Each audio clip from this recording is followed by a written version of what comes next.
आप सभी का स्वागत करते हुए आज मैं आप लोगों को लिए चलता हूँ मध्य प्रदेश में स्थित रीवा, जहाँ बघेल वंश के शासकों की राजधानी तथा विंध्य प्रदेश की राजधानी रीवा रियासत। साथियों, रीवा रियासत बघेलखंड की सबसे बड़ी रियासत, मध्य भारत के दूसरे नंबर की रियासत एवं आय के मामले में मध्य भारत की तीसरे नंबर की रियासत मानी जाती थी।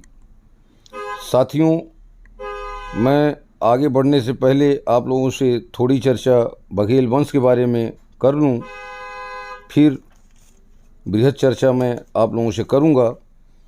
साथियों, बघेल वंश चालुक्य वंश के क्षत्रियों की एक शाखा सोलंकी वंश, जो कि गुजरात के 5वें सोलंकी राजा भीमदेव के चौथे पुत्र सारंगदेव के पुत्र वीर धवल के सुपुत्र का नाम बाघराव था।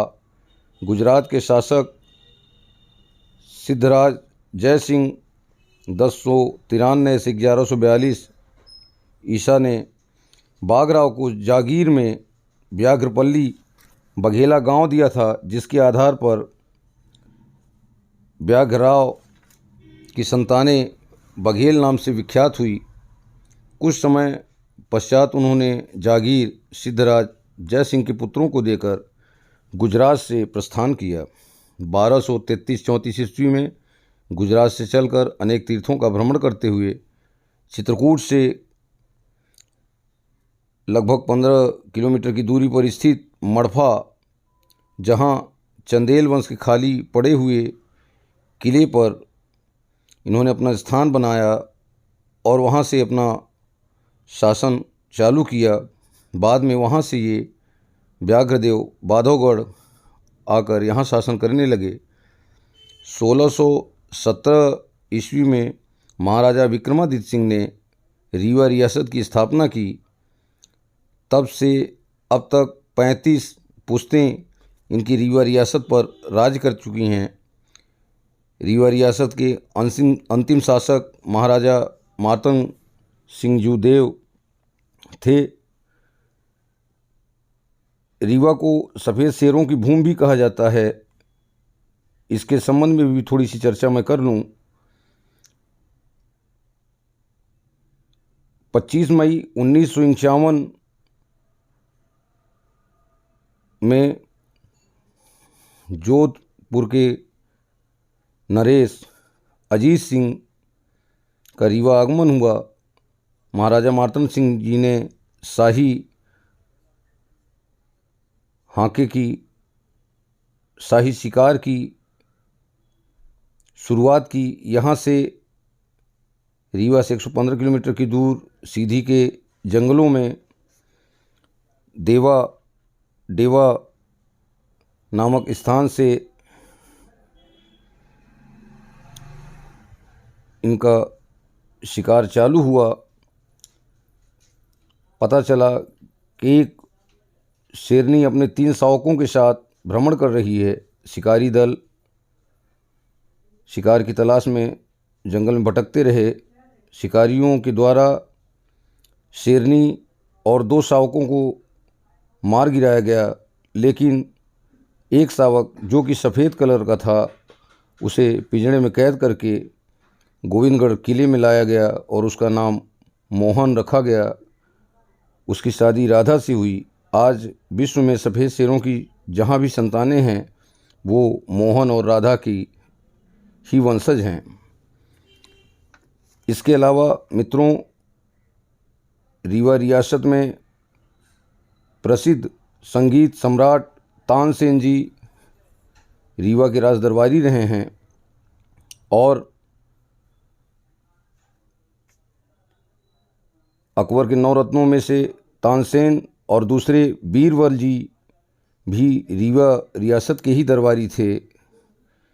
यहीं से बीरबल जी भी दिल्ली के लिए प्रस्थान किए और तानसेन जी भी रीवा रियासत के महाराजा रामचंद्र जूदेव ने तानसेन जी को उपहार स्वरूप दिल्ली के सम्राट को भेंट किया, उसके एवज में जो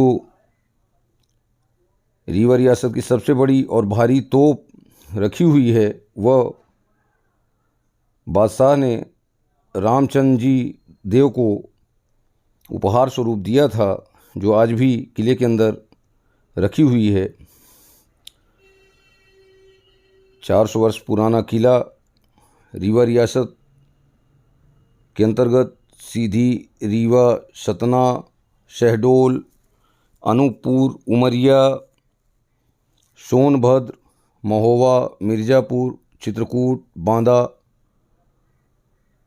कोरिया, सोनभद्र, निवाड़ी, टीकमगढ़, दमोह, ललितपुर, झांसी, छतरपुर, दमोह, ये सारे रीवा रियासत के अधीनस्थ राज्य थे।